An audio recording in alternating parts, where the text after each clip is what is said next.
ने गौवंश को किया बारात घर में बंद। 19 ग्रामीणों के खिलाफ की कार्रवाई। 22 अज्ञात के खिलाफ मामला दर्ज।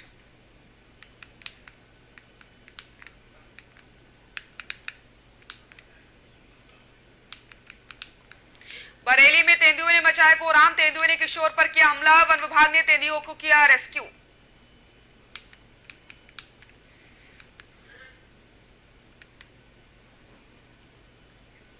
बरेली के जनपद जनसंवाद कार्यक्रम में पहुंचे वरुण गांधी। कार्यक्रम में लोगों को किया संबोधित। बेरोजगारों को रोजगार दे सरकार।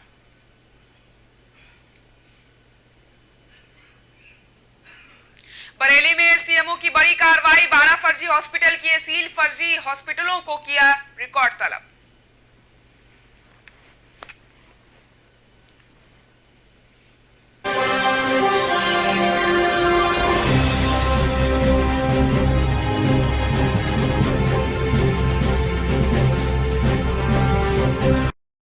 नमस्कार, ओनकार न्यूज में आप सभी का बहुत बहुत स्वागत है। मैं हूं आपके साथ सृष्टि शुक्ला। रुक कर लेते हैं खबरों का। बदायूं जिले के फैजगंज बेहेटा थाना क्षेत्र में निजी गौवंश और सीमावर्ती गांवों के गौवंश को बारात घर में बंद करने वाले 19 नामजद ग्रामीणों के अलावा 22 अज्ञात के खिलाफ अधिशासी अधिकारी ने थाना फैजगंज बहेटा में रिपोर्ट दर्ज कराई है। मुकदमे के मुताबिक ग्रामीणों ने सरकार की छवि धूमिल करने के लिए ऐसा किया है और नगर पंचायत कार्यालय का घेराव करके सरकारी कार्य में बाधा उत्पन्न की गई है।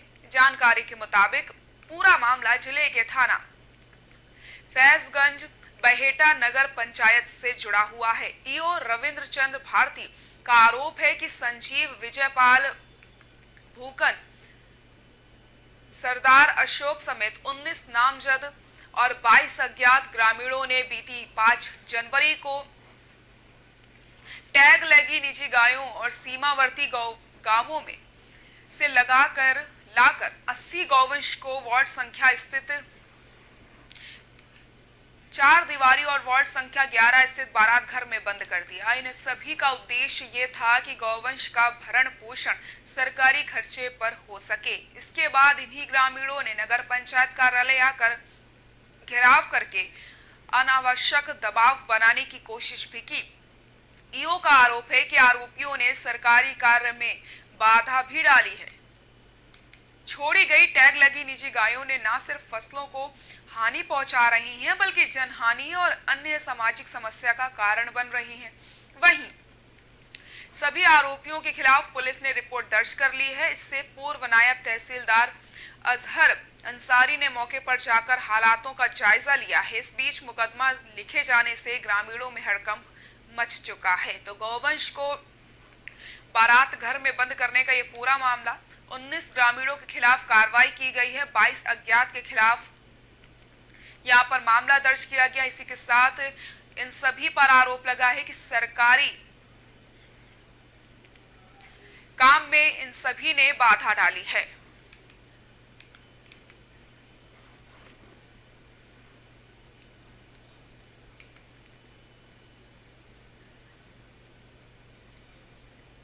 खबर बरेली से है, जहां पर तेंदुए ने कोहराम मचाया है। दरअसल पूरा मामला थाना जवा क्षेत्र अंतर्गत जवा कस्बे का है, जहां अचानक एक तेंदुए ने कस्बे में प्रवेश करके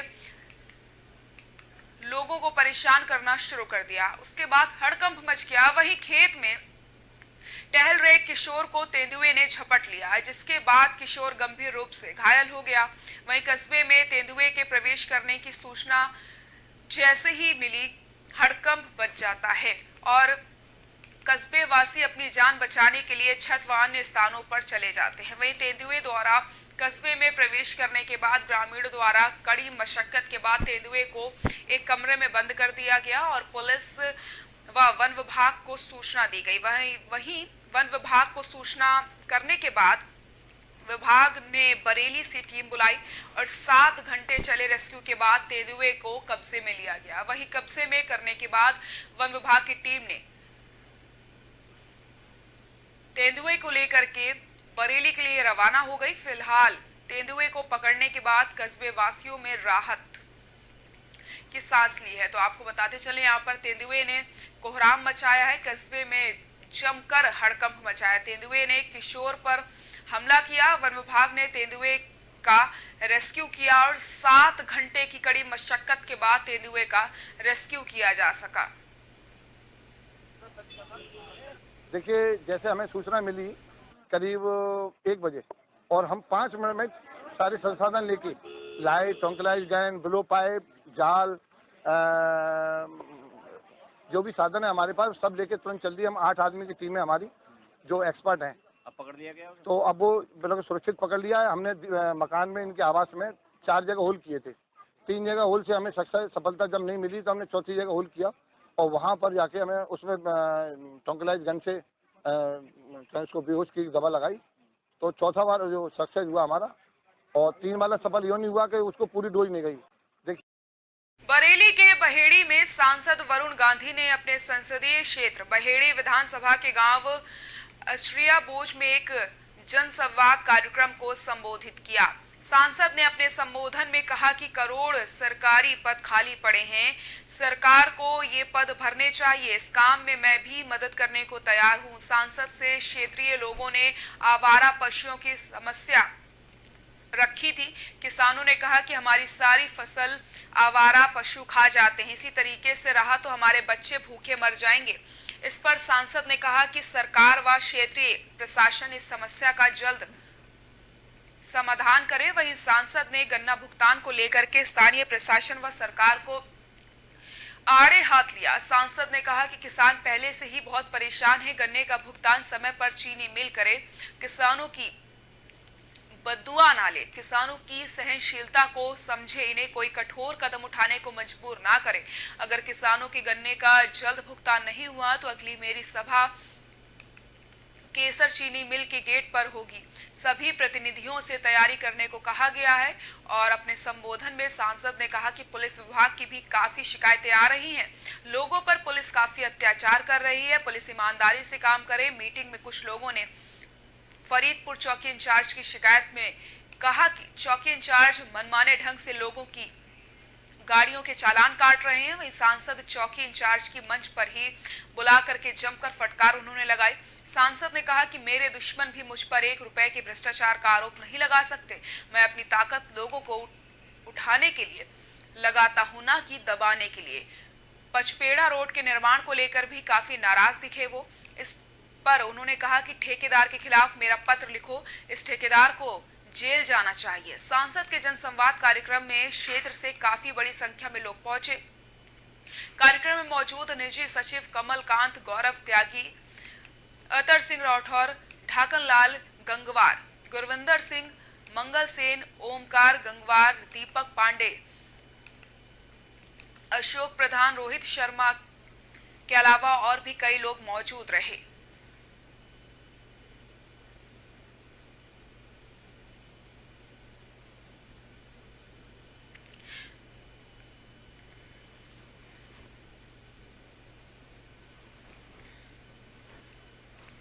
तो जनसंवाद कार्यक्रम में पहुंचे वरुण गांधी, उन्होंने सरकार को आड़े हाथ लेते हुए कई सारी चीजें कही हैं। इसी के साथ उन्होंने चीनी मिल को चेतावनी दी है कि अगर जल्द से जल्द किसानों का भुगतान नहीं किया गया तो अगली जो बैठक होगी, जो अगला मेरा संबोधन होगा वो केसर चीनी मिल के सामने होगा।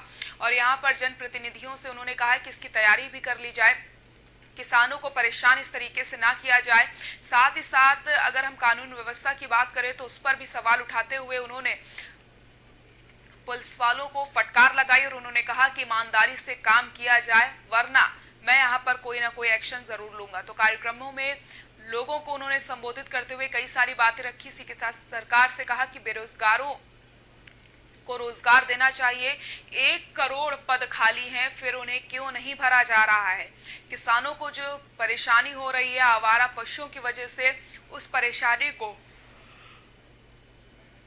जल्द से जल्द दूर किया जाए, क्योंकि किसान बेहद परेशान हो चुके हैं और उनकी खेती को यहाँ पर काफी ज्यादा नुकसान झेलना पड़ रहा है।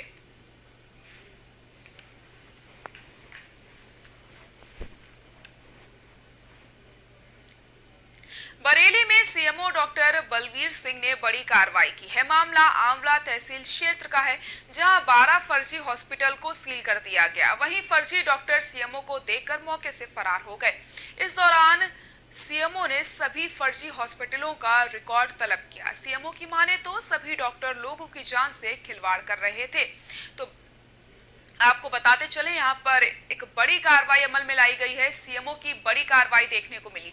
12 फर्जी हॉस्पिटल को सील किया गया है। फर्जी डॉक्टर मौके से फरार हो जाते हैं। फर्जी हॉस्पिटलों को का रिकॉर्ड तलब भी किया गया है।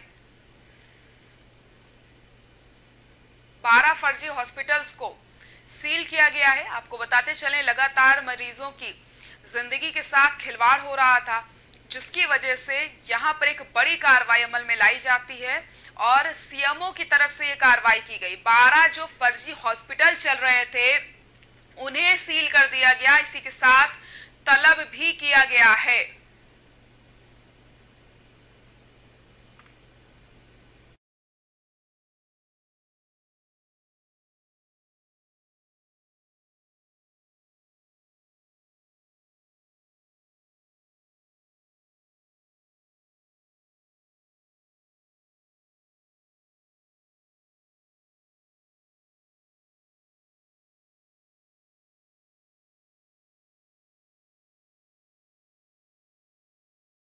देवरिया में जिला पंचायत की लापरवाही सामने आई। मामला बैकुंठपुर थाना क्षेत्र का बताया जा रहा है, जहां जिला पंचायत की लापरवाही से 3 गौवंश पशु की मौत हो गई है। वहीं 2 गौवंश अभी बीमार हैं। इस घटना से जिला प्रशासन में हड़कंप मच गया।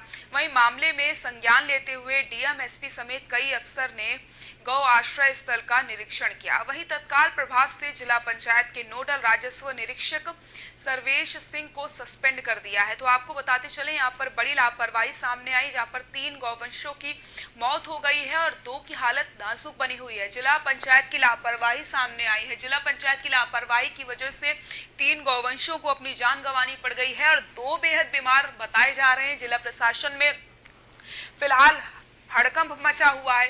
मामले की जांच में जुटे हुए हैं डीएम और एसपी। तो एक बड़ी खबर ये बता रहे हैं आपको, जहां पर जिला पंचायत की लापरवाही की वजह से 3 गौवंशों की मौत हो गई है और 2 गौवंश जो हैं वो बेहद बीमार बताए जा रहे हैं, जिनका इलाज चल रहा है। फिरोजाबाद जिले के शिकोहाबाद रेलवे स्टेशन पर प्रतिवर्ष रैन बसेरा बनाया जाता था, अलाव जलाए जाते थे, लेकिन इस वर्ष कोई व्यवस्था नहीं हो पाई, जिसके कारण बाहर से आने वाले यात्री काफी परेशान हैं, जिसके चलते स्थानीय लोगों ने जमकर नारेबाजी की और प्रदर्शन किया। साथ ही अलाव जलाने और रैन बसेरों को सहित करने की यहां पर मांग की है। तो आपको बताते चलें, जहां लगातार योगी सरकार अधिकारियों को सख्त निर्देश दे रही है कि रैन बसेरों की जो स्थिति है उसे सुधारा जाए। किसी भी इंसान को इस ठंड में तकलीफ नहीं होनी चाहिए, उन्हें अपनी रात गुजारने के लिए छत मिलनी चाहिए। लेकिन प्रशासन योगी सरकार के आदेशों को जमकर ठेंगा दिखा रहा है। अगर हम बात करते हैं रैन बसेरों की, बात की जाए चौराहे पर अलाव जलाने की, तो किसी प्रकार की कोई व्यवस्था यहां पर नहीं की गई है कि अगर कोई व्यक्ति जो ठंड से बेहद परेशान है और उसके पास छत नहीं है रात में सोने के लिए, तो रैन बसेरों का वो मदद ले ले। लेकिन ऐसा नहीं है, क्योंकि रैन बसेरों की जो स्थिति है वो बद से बदतर हो चुकी है और चौराहे में जब आप जाएंगे तो यहां पर भी आपको किसी प्रकार की कोई अलाव की व्यवस्था नहीं मिलेगी। यात्री बेहद परेशान है, जहां लगातार कागजों पर यह दर्शाया जाता है कि प्रशासन ने पूरे इंतजाम कर रखे हैं। रैन बसेरों की जो स्थिति है वो पूरी तरीके से दुरुस्त है, बस आप जाइए, आपको तुरंत ही रुकने के लिए इंतजाम मिल जाएंगे और बेहद अच्छी तरीके से। लेकिन सिर्फ और सिर्फ जो काम है वो कागजों में हुआ है, क्योंकि हकीकत ये तस्वीरें आपको दिखाती हैं। आप जरा सोचिए कि अगर रैन बसेरों की स्थिति अच्छी होती, लोगों को सुविधाएं मिल रही होती, तो क्या इसी तरीके से लोग प्रदर्शन कर रहे होते। ये तस्वीरें आपकी टीवी स्क्रीन पर हैं, जहां पर सर्दी से लोग परेशान हो चुके हैं। मौके पर जमकर नारेबाजी की गई है। देखिए, ठंड से लगातार लोग परेशान हैं। सभी इस बात को जानते हैं कि ठंड का सितम लगातार जारी है। जो कोहरे की वजह से विजिबिलिटी है वो बेहद कम हो चुकी है। कई कई जिलों में तो विजिबिलिटी बिल्कुल जीरो हो चुकी है, कुछ भी साफ नजर नहीं आता और ठंड से लोग बेहद बीमार हो रहे हैं। ऐसे में जब रैन बसेरों की स्थिति इस तरीके की होगी तो लाजमी हो जाता है प्रशासन पर सवाल खड़े करना। तो अब प्रशासन इन रैन बसेरों की स्थिति आखिरकार कब सुधारेगा? जब ठंड चली जाएगी, जब लोगों को जरूरत है, जब यात्रियों को जरूरत है, जब वो परेशान है, उन्हें अलाव की व्यवस्था नहीं कराई जा रही है, उन्हें रैन बसेरों में रुकने के लिए पूरी व्यवस्था नहीं हो रही है, तो आखिरकार क्या फायदा सरकार के इन सभी चीजों का? लगातार सरकार दावे करती है कि उत्तर प्रदेश में किसी भी प्रकार से यात्रियों को परेशानी नहीं होगी, खुले में कोई यात्री नहीं सोएगा। लेकिन जब रैन बसेरों की स्थिति ही नहीं ठीक है तो यहां पर मजबूर हो जाते हैं यात्री खुले में सोने के लिए और ठंड उन्हें अपनी चपेट में ले लेती है और फिर वो बीमार हो जाते हैं।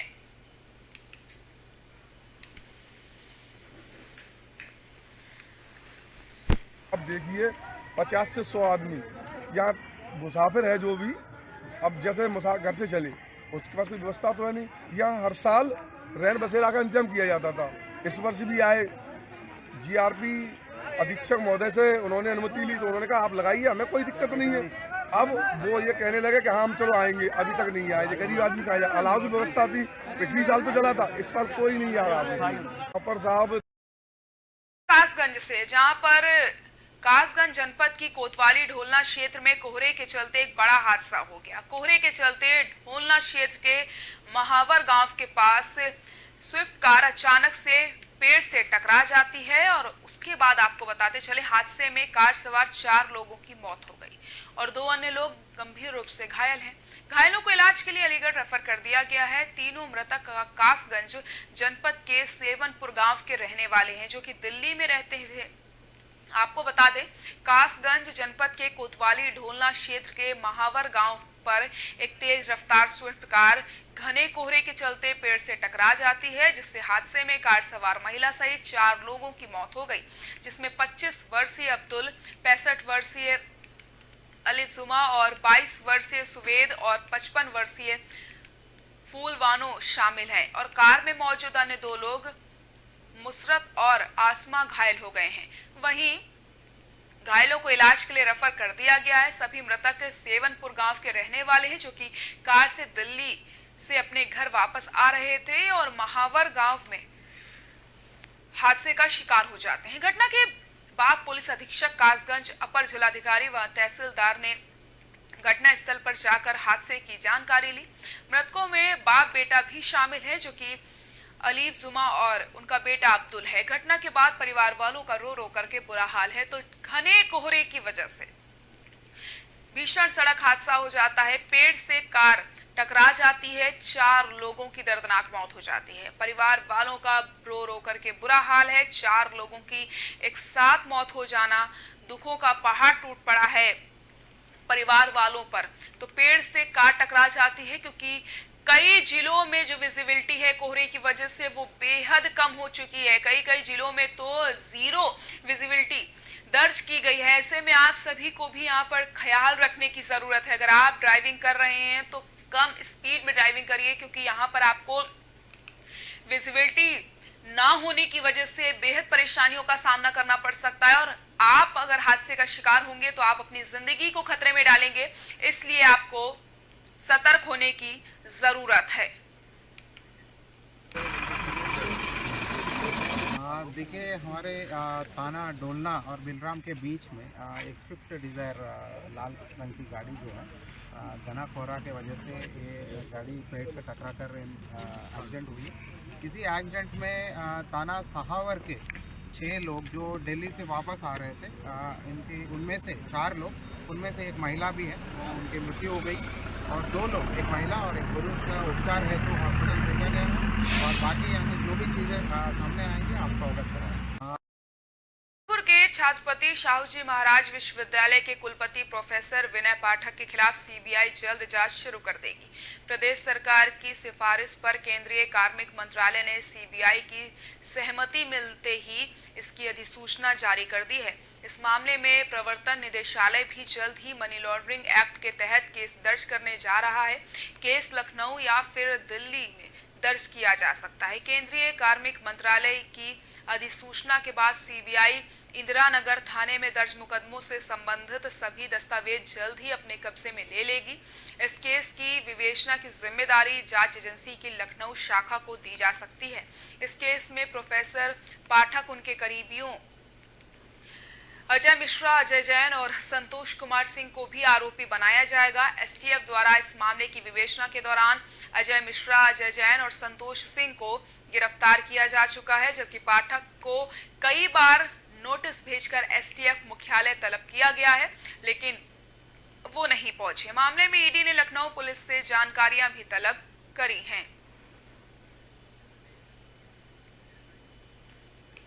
और अब रुक कर लेते हैं एक ऐसी खबर का जिसका सीधा सरोकार आपसे जुड़ा हुआ है। जी हां, उत्तर प्रदेश में कड़ाके की ठंड का दौर जारी है। मौसम विभाग ने आज के लिए ऑरेंज अलर्ट जारी कर दिया है। मौसम विभाग ने सोमवार को भी घने कोहरे व शीतलहर की चेतावनी को बरकरार रखा है। साथ ही मंगलवार से कुछ राहत होने की उम्मीद यहां पर जताई जा रही है। रविवार को अचानक सुबह मौसम विभाग ने अलर्ट जारी करके अयोध्या समेत 16 जिलों को रेड अलर्ट पर रख दिया। इन जिलों में कल सुबह तक की चेतावनी जारी की गई थी। ठंड हर रोज अपना एक अलग रूप दिखा रही है। कई सालों का रिकॉर्ड यहां पर टूट चुका है। पारे में गिरावट का सिलसिला, घना कोहरा और शीतलहर का व्यापक असर देखने को मिल रहा है। रविवार को 3 डिग्री न्यूनतम तापमान के साथ अयोध्या सबसे ठंडा जिला रहा। शनिवार को इसमें 2 डिग्री की कमी दर्ज की गई। वहीं प्रदेश के 5 अन्य शहरों में 4 डिग्री से कम न्यूनतम तापमान दर्ज किया गया। मौसम विभाग के मुताबिक अत्यधिक घना कोहरा, शीतलहर और कोल्ड वेव की ऐसी स्थिति जब वो सामान्य से अधिक गंभीर हो जाए तो मौसम विभाग रेड अलर्ट जारी करता है। विभाग की ओर से रविवार की दोपहर में बागपत, मेरठ, बिजनौर, मुजफ्फरनगर, गाजियाबाद, हापुड़, रामपुर, बरेली, बुलंदशहर, उन्नाव, कानपुर नगर, रायबरेली, अमेठी, अयोध्या, सुल्तानपुर को रेड अलर्ट पर रखा गया। यहाँ मौसम बिगड़ने के आसार बताए गए और यहाँ पर सुबह 8:30 बजे तक के लिए चेतावनी जारी की गई। इस स्थिति में ठंड से बचने और सावधान रहने की सलाह दी जाती है। तो आप सभी से हम यही अपील करना चाहते हैं कि आप भी अपना ख्याल रखें, क्योंकि ठंड का जो सितम है वो लगातार जारी है और कई सारे हादसे भी हो रहे हैं, क्योंकि घने कोहरे की वजह से जो विजिबिलिटी है वो बेहद कम हो चुकी है। ऐसे में आप सभी को खुद का ख्याल रखना है। कई जिलों में तो विजिबिलिटी बिल्कुल 0 दर्ज की गई है। इसी के साथ कई सारे उत्तर प्रदेश के ऐसे जिले हैं जहां पर रेड अलर्ट जारी कर दिया गया है और बच्चों की जो स्कूल की छुट्टियां थी उन्हें भी बढ़ा दिया गया है ठंड को देखते हुए। तो ठंड का सितम तो देखिए लगातार जारी है। अलग अलग रूप में ठंड यहाँ पर लोगों को परेशान कर रही है। कभी घना कोहरा लोगों को परेशान करता है तो कभी हाथ गला देने वाली ठंड यहाँ पर पड़ती है।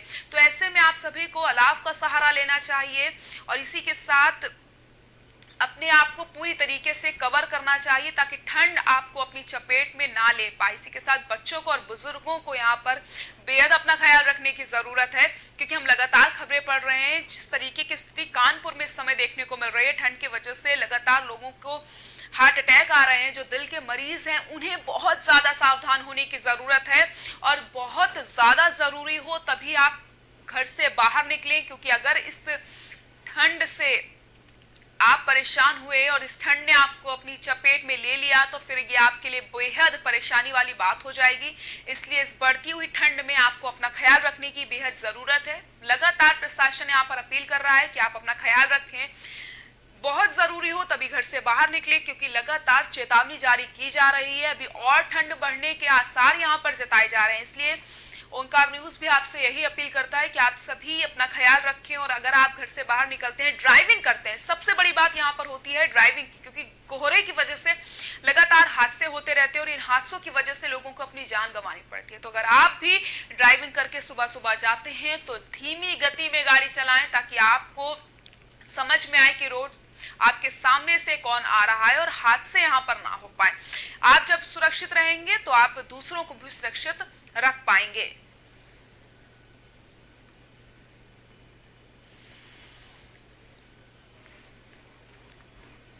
हमीरपुर में चंद्रावल नदी के पानी में फंसी एम्बुलेंस वीडियो वायरल हुआ है। आपको बता दें, जहां पर जच्चा बच्चा को घर छोड़ने जा रही थी एम्बुलेंस, कड़ी मशक्कत के बाद एम्बुलेंस को बाहर निकाला गया। नदी में पुल न होने के कारण नदी से बाहर निकलते हैं मौदाहा कोतवाली क्षेत्र के किसवाही गांव का ये मामला आपको हम बता रहे हैं।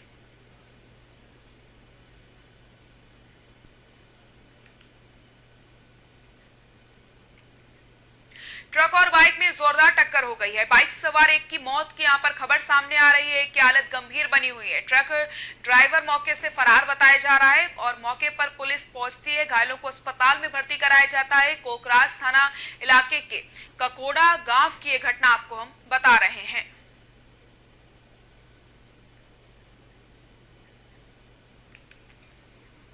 खबर मिर्जापुर से, जहां पर थाना प्रभारी पीयूष दीक्षित के नेतृत्व में पुलिस टीम ने स्पोर्ट कॉलेज के रोड से 2 शातिर गैंगस्टर नशा तस्करों को घेराबंदी करके 1 किलो 60 ग्राम चरस, जिसकी कीमत अंतर्राष्ट्रीय बाजार में 5 लाख रुपए बताई जा रही है, उसके साथ गिरफ्तार किया है। दोनों तस्करों ने नफीस व अफजल को पुलिस ने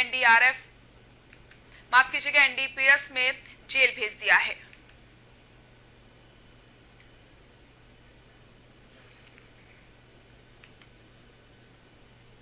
हमीरपुर में नौकरी लगवाने के नाम पर बैंक प्रबंधक ने एक युवक से 7 लाख रुपए हड़प लिए। आपको बता दें, आरोपी राजेंद्र कानपुर के बैंक ऑफ इंडिया में कार्यरत है। युवक के पैसे वापस मांगने पर राजेंद्र ने उसको धमकी दी। पीड़ित ने पुलिस को मामले की शिकायत की थी, जिसके बाद पुलिस द्वारा कार्रवाई न करने पर पीड़ित ने अपर जिलाधिकारी से न्याय की गुहार लगाई है।